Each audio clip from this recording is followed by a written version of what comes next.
Hello guys, जय हिंद। Welcome to Jha sir academy for IAS. हम करने जा रहे हैं मेंस का प्रीवियस ईयर क्वेश्चन एनालिसिस और आज हम देखेंगे general studies paper 3 Indian economy section से एक क्वेश्चन।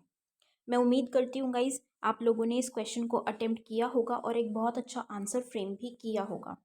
सो गाइस आज हम स्मॉल प्रोसेसिंग यूनिट्स के बारे में पढ़ेंगे। फूड प्रोसेसिंग यूनिट्स के बारे में हम पढ़ेंगे कि क्या क्या challenges small processing units face करते हैं और किस तरीके से फूड प्रोसेसिंग यूनिट्स इंपॉर्टेंट है। So guys it is going to be an amazing session.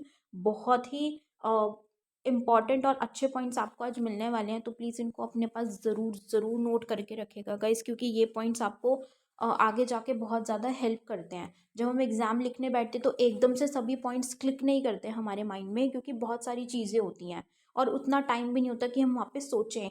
तो जब हम पॉइंट्स को रखेंगे अपने सामने, वो चीज़ें हम लिख के रखेंगे, तो वो एकदम से ना पेज वो विजुअलाइज हो जाता है, तो जल्दी हमारा टाइम वहाँ पे ना बच जाता है, हम जल्दी लिख सकते हैं। इसीलिए इनको नोट करना ज़रूरी है गाइज, तो ज़रूर नोट कीजिएगा इन पॉइंट्स को। सो शुरू करने से पहले गाइज, जिन भी स्टूडेंट्स ने हमारा टेलीग्राम चैनल ज्वाइन नहीं किया है, वो सबसे पहले हमारे डिस्क्रिप्शन बॉक्स में जाइए इस वीडियो के। आपको वहाँ पे लिंक प्रोवाइडेड होगा, आप उस लिंक से टेलीग्राम चैनल को ज्वाइन कीजिए। उसका बेनिफिट आपको ये होगा गाइस कि आपको हमारे सारे पीडीएफ्स का एक्सेस मिल जाएगा, जो कि आपके लिए अपलोड की जाती है फ्री ऑफ कॉस्ट हमारे टेलीग्राम चैनल पे। जैसे कि करंट अफेयर्स की पीडीएफ है, या फिर ये जो मेंस का प्रीवियस ईयर क्वेश्चन एनालिसिस किया जाता है, इसकी पीडीएफ है। और साथ ही साथ गाइस जो भी वीडियो लेक्चर्स आपके लिए अपलोड किए जाते हैं, उनका भी डायरेक्ट लिंक आपको वहाँ पे प्रोवाइड कर दिया जाता है। और गाइज जो भी स्टूडेंट सीरियसली प्रिपेयर कर रहे हैं, मैं उनके लिए कहूँगी कि गाइज करंट अफेयर्स के लिए आपको बिल्कुल टेंशन लेने की ज़रूरत नहीं है। All just you need to do is, आपके लिए जो लेक्चर अपलोड किया जाता है डेली बेसिस पे करंट अफेयर्स का, आपको बस उसको फॉलो करना है, कंसिस्टेंटली फॉलो करना है। लेकिन कंसिस्टेंट रह के आपको उसको सुनना है, समझना है। That is more than enough, क्योंकि हमारे करंट अफेयर से बाहर का आपके एग्जाम में कुछ भी पूछा नहीं जाएगा। और गाइज हमारा जीएस का pre plus mains batch run कर रहा है, उसको आप ज़रूर ज़रूर ज्वाइन कीजिए। उसमें जीएस 1 2 3 4 की आपको ज़ीरो से तैयारी करवाई जा रही है। जहाँ सर आपको खुद मेंटोर कर रहे हैं उस बैच में। और गाइज अगर आप उस बैच की डिटेल्स को प्रॉपर तरीके से फॉलो करेंगे और झा सर के द्वारा दी गई गाइडलाइंस को फॉलो करेंगे, तो आपका एग्ज़ाम निकलने से कोई नहीं रोक सकता गाइज, आपका सिलेक्शन पक्का है। तो ज़रूर ज़रूर ज्वाइन कीजिएगा इस बैच को।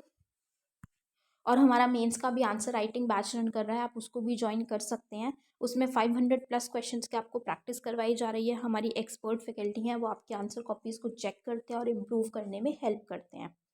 और जो क्वेश्चंस दिए जाते हैं आपको, उनके रिगार्डिंग सैम्पल आंसर्स भी दिए जाते हैं और साथ ही साथ वीडियो सोल्यूशन भी प्रोवाइड किया जाता है विद प्रॉपर एक्सप्लेनेशन। सो जो भी स्टूडेंट्स बिल्कुल सीरियसली सिविल सर्विसेज एग्जाम की प्रिपरेशन कर रहे हैं, वो इन बैचेस को ज़रूर ज्वाइन कीजिएगा। ज्वाइन करने के लिए आप नीचे दिए गए नंबर 9713282838 पे व्हाट्सएप के थ्रू आप कोर्सेज की डिटेल्स ले सकते हैं और कोर्सेज को ज्वाइन कर सकते हैं। तो चलिए गाइज अपना आज का सेशन स्टार्ट करते हैं। हमारा क्वेश्चन है, what are the reasons for poor acceptance of cost effective small processing unit? How the food processing unit will be helpful to uplift the socio-economic status of the poor farmers? लागत प्रभावी लघु प्रसंस्करण इकाई की खराब स्वीकृति के क्या कारण हैं? खाद्य प्रसंस्करण इकाई गरीब किसानों की सामाजिक आर्थिक स्थिति के उत्थान में किस प्रकार सहायक होगी? ये question guys GS3 Indian economy section से लिया गया और ये क्वेश्चन यूपीएससी ने 2017 में पूछा था। तो गैस जब हम इस क्वेश्चन की बात करते हैं, तो इस क्वेश्चन में हमसे दो चीज़ें पूछी गई हैं, मतलब दो पार्ट्स में हमसे ये पूछा गया है। पहला हमसे ये चीज़ पूछी गई है कि जो स्मॉल प्रोसेसिंग यूनिट्स हैं, मतलब जो छोटी छोटी यूनिट्स हैं, तो उनको इतना मतलब वो इतने कॉस्ट इफेक्टिव नहीं है, या जो cost effective small processing units हैं उनको इतना अच्छे तरीके से एक्सेप्ट क्यों नहीं किया जाता, मतलब उनकी एक्सेप्टेंस इतनी ज़्यादा कम क्यों है, उसके कारण क्या है उनकी कम एक्सेप्टेंस के। ठीक है, पहला क्वेश्चन तो ये पूछा गया है, मतलब हमें ये बताना है कि भाई क्या क्या ऐसे फैक्टर्स हैं जिसकी वजह से वो एक्सेप्टेंस उनकी नहीं की जाती, या वो प्रॉपर तरीके से काम नहीं हो कर पाते small processing units. Second second part में हमसे क्या पूछा गया है कि जो फूड प्रोसेसिंग यूनिट्स हैं वो किस तरीके से जो पुअर फार्मर्स है, गरीब जो किसान हैं, उनका सोशो इकोनॉमिक स्टेटस, उनकी सामाजिक और आर्थिक स्थिति को अच्छा करने में मदद करता है। राइट, तो हम थोड़ा सा अपनी प्रोसेसिंग यूनिट्स के बारे में बताएंगे कि भाई क्या है, किस लिए है, थोड़ा सा हम अपने इंट्रोडक्शन में क्रक्स देंगे। उसके बाद हम रीजंस बताएंगे अपने मेन पार्ट में डायरेक्टली कि स्मॉल प्रोसेसिंग यूनिट्स को क्यों एक्सेप्ट नहीं किया जाता है, क्या क्या फैक्टर्स रिस्पॉन्सिबल हैं। देन हम फूड प्रोसेसिंग यूनिट्स की क्या इंपॉर्टेंस है और किस तरीके से वो फार्मर्स को हेल्प करती है वो बताएंगे। एंड में हम कंक्लूड करते हुए अपने आंसर को फिनिश करेंगे। तो चलिए गाइस स्टार्ट करते हैं।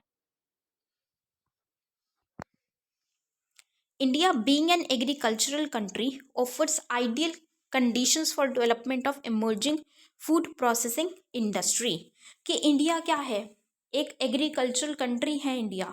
ठीक है, बहुत मतलब एग्रीकल्चर सेक्टर बहुत ज़्यादा हमें देखने को मिलता है इंडिया में, जिसकी वजह से ये एक ऐसा प्लेस है, इंडिया एक ऐसी कंट्री है जो कि डेवलपमेंट मतलब ऐसे आइडियल कंडीशंस बनाती है कि फूड प्रोसेसिंग इंडस्ट्रीज जो है यहाँ पे सेटअप हो सकती हैं और फ्लरिश कर सकती हैं।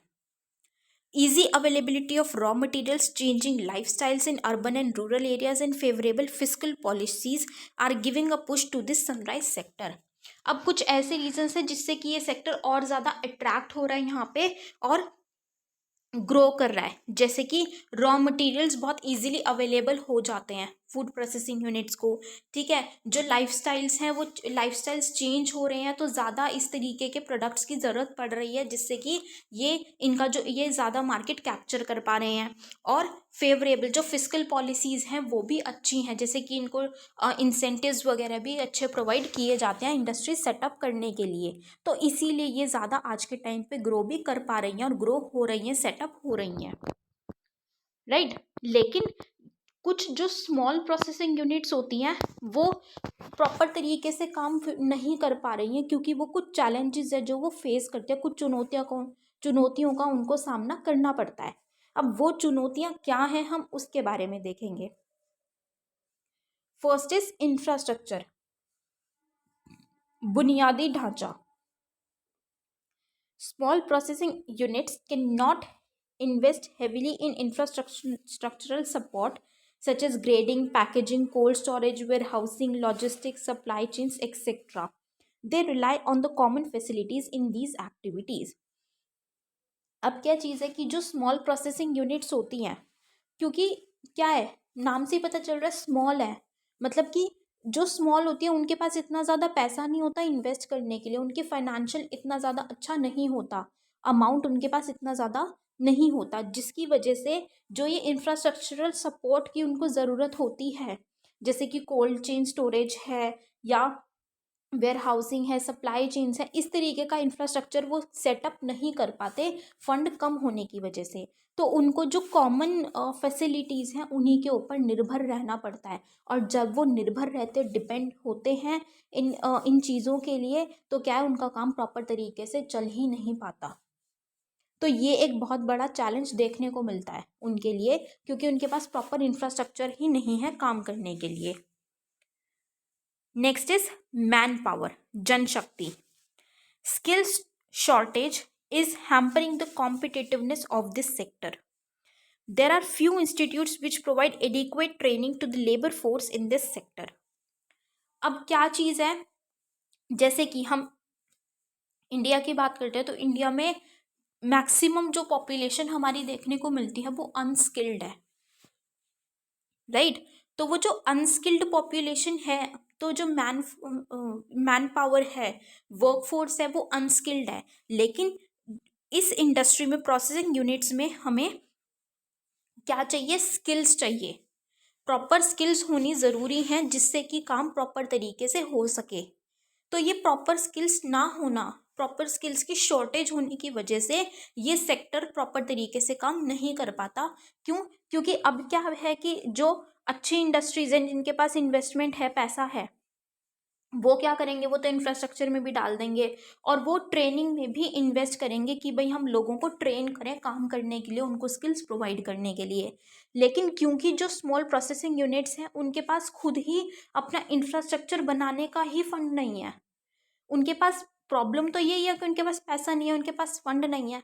तो फंड ना होने की वजह से वो ट्रेनिंग इंस्टीट्यूट्स भी नहीं दे पाते, मतलब ट्रेनिंग भी प्रॉपर तरीके से प्रोवाइड नहीं कर पाते लोगों को, ताकि उनको प्रॉपर स्किल्स उनके अंदर इनकलकेट की जा सके, सो दैट प्रॉपर तरीके से काम हो पाए, जिसकी वजह से उनके पास मैन पावर की भी कमी रहती है जो कि स्किल्ड हो, कुशल हो अपने काम में।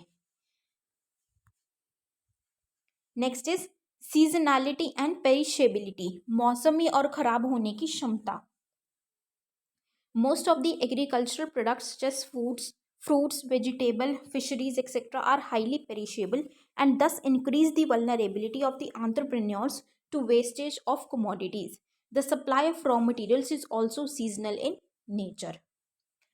अब क्या चीज़ है कि जैसे हमने बात की कि रॉ मटेरियल्स तो मिल जाते हैं उनको, लेकिन जो रॉ मटेरियल्स हैं वो भी उनको कोई थ्रू आउट दी ईयर थोड़े ना मिलते हैं, वो भी सीजन टू सीजन ही उनको मिलते हैं, सीजनल होते हैं वो भी। ठीक है, अब क्या होता है, अब जैसे वो सीजनली मिल रहे हैं तो उनको क्या किया जाए, या तो उनको स्टोर किया जाए, उसके लिए कोल्ड स्टेन स्टोरेज हो, ठीक है, प्रॉपर वेयर हाउसेज हो। अब उसकी भी हमने बात की कि उसकी भी कमी है, क्योंकि फंड नहीं है तो वो ये इंफ्रास्ट्रक्चर बना नहीं पा रहे हैं। दूसरा, ऐसी कमोडिटीज़ बहुत ज़्यादा हैं, ऐसे एग्रीकल्चर प्रोडक्ट्स बहुत सारे देखने को मिलते हैं, जैसे कि फ्रूट्स हैं, वेजिटेबल्स हैं, इस तरीके के हैं जो कि हाईली पेरिशेबल है, मतलब वो ज़्यादा टाइम तक चलते नहीं है, वो सड़ जाते हैं कुछ टाइम में, हम ज़्यादा टाइम तक उनको स्टोर करके नहीं रख सकते। तो क्योंकि अब सीजनल भी है, ठीक है, कुछ कुछ टाइम में ऑल ओवर द ईयर हमें उनकी अवेलेबिलिटी नहीं होती, सीजनल है लेकिन हम उनको स्टोर भी करके ज़्यादा टाइम नहीं रख सकते, जिसकी वजह से जो एंटरप्रेन्योर्स हैं, जो ये प्रोसेसिंग यूनिट्स को सेटअप करते हैं, वेस्टेज की वजह से उनको लॉस भी होता है, उनका लॉस ज़्यादा बढ़ जाता है, इसीलिए थोड़ा सा वो रिस्ट्रिक्ट करते हैं, क्योंकि जो स्मॉल प्रोसेसिंग यूनिट है उनके पास पहले ही फंड की कमी रहती है, अब वो ये वेस्टेज अफोर्ड नहीं कर पाते, तो इसीलिए वहाँ पे उनका प्रॉपर तरीके से काम नहीं हो पाता, ये उनके लिए एक चैलेंज उनके सामने खड़ा हो जाता है, जिससे कि वो रिस्ट्रिक्ट हो जाते हैं। नेक्स्ट इज क्रेडिट साख। Although the industry has been included in the priority sector lending, there are inherent risks involved in small enterprises. कि ये जो इंडस्ट्री है, फूड प्रोसेसिंग इंडस्ट्रीज जो हमें देखने को मिलती है, अब इनको प्रायोरिटी सेक्टर लेंडिंग पे रखा गया है, मतलब कि जो बैंक्स हैं जो वो लोन प्रोवाइड करते हैं उनमें से कुछ ऐसे सेक्टर्स उनके लिए रखे गए हैं जो प्रायोरिटी सेक्टर लेंडिंग, मतलब कि जिनको उन्हें प्रायोरिटी पे रखना है कि इनको तो हमें लोन देना ही देना है, हमें बाकियों को बाद में लोन देना है, हमें पहले इनको प्रायोरिटी पे रखना है लोन देने के लिए। तो ये प्रायोरिटी सेक्टर लेंडिंग कैटेगरी में तो रखे गए हैं, लेकिन फिर भी ऐसी बहुत सारी रिस्क इन्वॉल्व हैं स्मॉल एंटरप्राइजेस के साथ, जिसकी वजह से इनको प्रॉपर तरीके से लोन नहीं मिल पाता या ज़्यादा इनको लोन नहीं मिल पाता, मतलब इनको वो पूरी तरीके से सपोर्ट नहीं मिल पाता, रिस्क क्योंकि एसोसिएटेड हैं इनके साथ काफ़ी सारे, जिसकी वजह से इन्हें वो वही प्रॉब्लम्स देखने को मिलती है, वही वो एक सर्कल में फंस जाते हैं। नेक्स्ट इज कंपटीशन, प्रतिस्पर्धा। Increasing investment in the sector has led to intense competition, which has adversely impacted the operating profitability of the units. अब क्या चीज़ है, सिंपल सी बात है, मान लीजिए एक रोड पे अगर एक कपड़े की दुकान है, ठीक है, मान लीजिए एक कपड़ों की एक दुकान है, तो वहाँ पे जो उस लोकेलिटी में लोग रह रहे हैं वो वहीं से जाके खरीदेंगे, क्योंकि उनके प्रॉक्सिमिटी में तो वही शॉप है, तो वो वहीं से जाके कपड़े खरीदेंगे, राइट।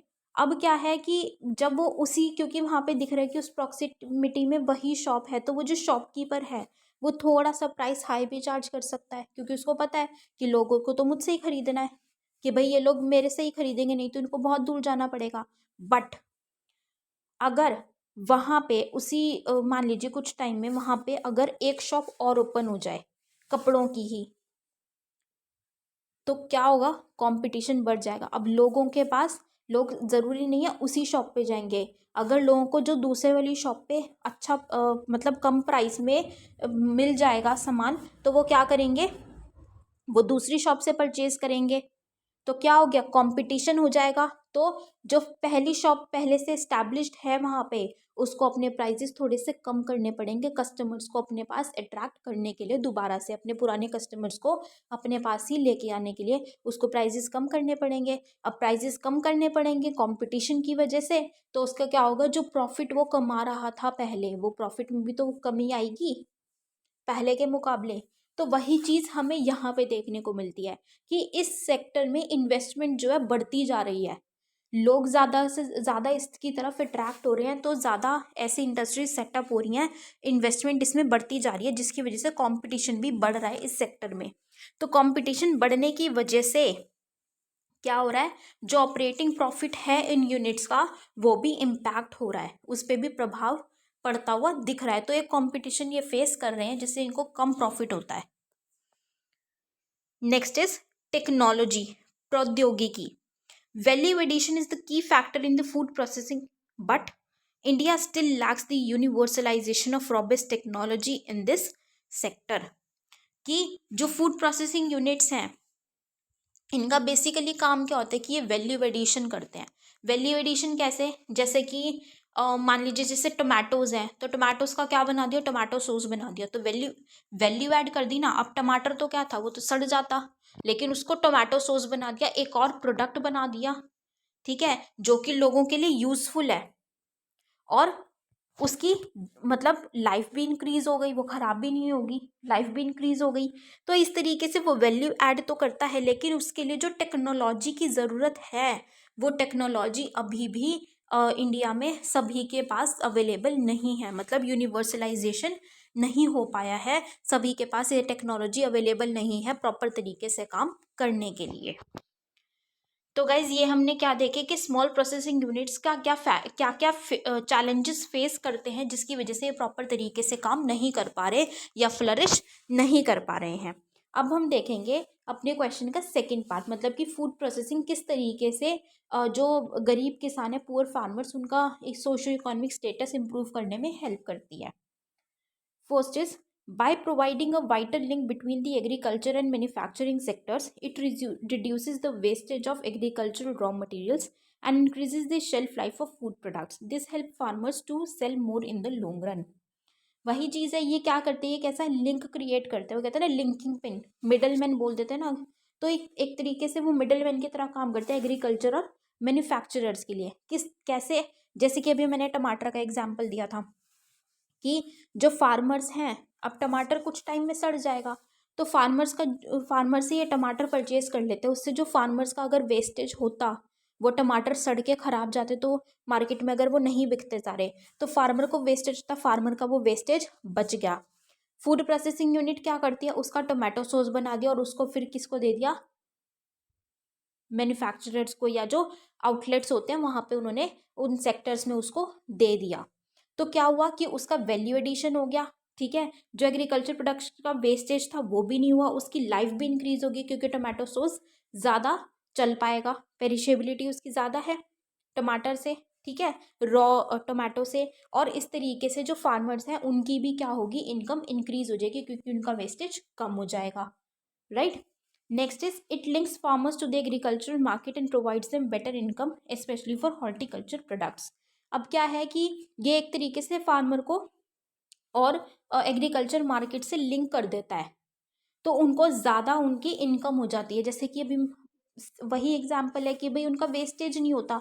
अगर पोटैटो है, पोटैटो उन्होंने जितना उनका मार्केट में अच्छे प्राइस पे बिक रहा था उन्होंने बेच दिया, अब जो उनका नहीं बिक रहा है, तो या तो उनको वो कम प्राइस पे मार्केट पे सेल करना पड़ता है, या फिर उनको वो सड़ जाते, वो उनके खराब जाते, तो फार्मर का तो लॉस था। लेकिन अब वो फूड प्रोसेसिंग यूनिट्स उनको खरीद लेती है, जिससे कि फार्मर की इनकम बढ़ जाती है और उसको एक अच्छा मार्केट मिल जाता है अपने प्रोडक्ट्स के लिए। Next is, farmers can also earn more through more exports as value addition increases the competitiveness of products in the international market. अब क्या चीज़ है कि फूड प्रोसेसिंग यूनिट्स क्या करती है, वैल्यू ऐड कर देती है, जैसे टोमेटो से टोमेटो सॉस बना दी, पोटैटो से पोटैटो चिप्स बना दिए, तो वैल्यू एडिशन होगी, तो उससे क्या है कि वो प्रोडक्ट की कॉम्पिटिटिवनेस बढ़ जाती है, मतलब इंटरनेशनल मार्केट में भी उसकी ज़्यादा डिमांड होने लग जाती है। तो फार्मर्स का क्या होता है, ज़्यादा एक्सपोर्ट भी होता है, और एक्सपोर्ट ज़्यादा होगा तो क्या होगा, उनकी इनकम भी इंक्रीज होगी। Next is it provides employment opportunities in sectors such as packaging, sampling, logistics and other non farm activities. Thus, it helps farmers to shift from farming to non-farming activities and have better lifestyles. अब क्या चीज़ है, जैसे ये food processing industry setup हुई, तो अब इसमें packaging करनी है। जैसे टोमेटो सॉस की हमने बात की, अब टोमेटो सॉस बनी, उसके बाद उसको पैकेज भी करना है, उसके कुछ सैंपल्स भी निकालने हैं, लॉजिस्टिक्स है, इस तरीके के बहुत सारे वहाँ पे काम होंगे जो कि करने पड़ेंगे, जिसके लिए लोगों की ज़रूरत होगी। तो एम्प्लॉयमेंट अपॉर्चुनिटीज़ भी तो मिलेंगी, जॉब भी तो बढ़ेगी। तो जो फार्मर्स हैं, कुछ जैसे हमें देखने को मिलते हैं ना फार्मिंग सेक्टर में डिस्गाइज्ड अनएम्प्लॉयमेंट, कि ज़रूरत तो एक्चुअल में 2 लोगों की ही है काम के लिए, लेकिन 5 लोग लगे हुए हैं, क्योंकि कहीं पे काम ही नहीं है उनको और कोई जॉब ही नहीं है। तो क्या है कि वो जो 2 लोगों की फार्मिंग में ज़रूरत है, वो 2 लोग ही काम करें, बाकी के जो 3 लोग एक्स्ट्रा लगे हुए थे वो अब नॉन फार्म प्रैक्टिसेस में, मतलब ये फूड प्रोसेसिंग यूनिट्स में अपनी जॉब ले सकते हैं, राइट। सो ये हमने किसकी बात की कि फूड प्रोसेसिंग इंडस्ट्री यूनिट्स किस तरीके से इम्पॉर्टेंट रोल प्ले करती हैं फार्मर्स की लाइफ में। ऑन द कंक्लूडिंग नोट हम क्या कहेंगे कि India must leverage all the available resources to emerge as a leader in food processing sector, कि इंडिया के पास बहुत सारे रिसोर्सेज है, बहुत रॉ मटेरियल्स हैं, उनको लीवरेज करना चाहिए ताकि ये फूड प्रोसेसिंग सेक्टर में एक लीडर की तरह वो उभर सके। It has come out with Sampada scheme, mega food park schemes, value addition centres, irradiation facilities to promote this sector. इसके लिए इंडिया ने काम भी किया है, बहुत सारी ये स्कीम्स लेके आके इस सेक्टर को प्रमोट करने के लिए। However, more needs to be done to enable small farmers to benefit from these initiatives. लेकिन अभी जैसे हमने बात की कि जो स्मॉल प्रोसेसिंग यूनिट्स हैं वो बहुत सारे चैलेंजेस फेस करते हैं, तो हमें अभी बहुत कुछ किया जाना चाहिए इस डायरेक्शन में कि भाई जो स्मॉल फार्मर्स हैं वो भी इससे ज़्यादा बेनिफिट करें और स्मॉल प्रोसेसिंग यूनिट्स भी यहाँ पे ज़्यादा फ्लरिश कर पाए, राइट। तो फार्मर्स को भी बेनिफिट हो, तो उसके लिए अभी उस डायरेक्शन में भी ध्यान देना ज़रूरी है, काम किया जाना ज़रूरी है। So this was all for this question guys. I hope you all have like this analysis. अपना फीडबैक गाइज हमारे साथ कमेंट सेक्शन में ज़रूर शेयर कीजिएगा। So with this we end up this session today here guys. Thank you so much, have a great day ahead. जय हिंद।